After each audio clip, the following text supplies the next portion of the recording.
when you look at the stats overall in the game, it was fairly close, but Hoffenheim making the most of their 6 shots on goal. Gab, let's start with you on this. Please explain how on earth did this happen to Dortmund?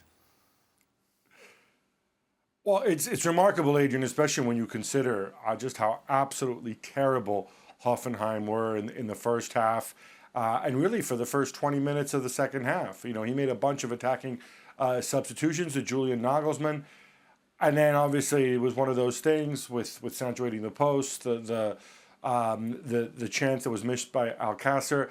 I'd love to say that had Marco Reus's veteran leadership have been there, had Lucien Favre been there, let's not forget, he was missing 2. He was down with the flu. His assistant was on the bench.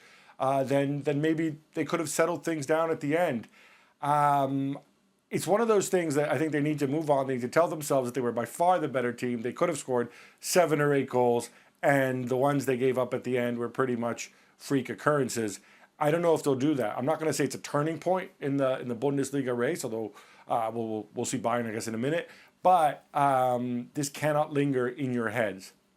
Stevie, I'll ask you to put your old centre-back's hat on. How does this happen from a defensive perspective?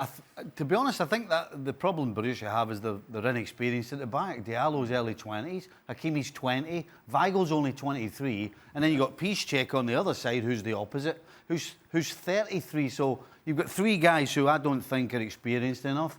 And the fourth one, well, and the goalkeeper, I mean, Burki for me. Some of his attempts in this game in particular were horrendous. Is that ever going to change, though? I mean, just the realities of Borussia Dortmund. It is a selling club. They buy young players, develop them, then when they get good enough, they go off to bigger teams. But it's a problem. Yeah. At the end of the day, when you look at this team, the problem isn't going forward. The problem's going the other way. It's not a surprise, though. We saw it in the midweek in the Pokal as well against Werder Bremen, how they struggled to defend. And if we were to pinpoint as to what the frailties of this team are, you're going to start at the back.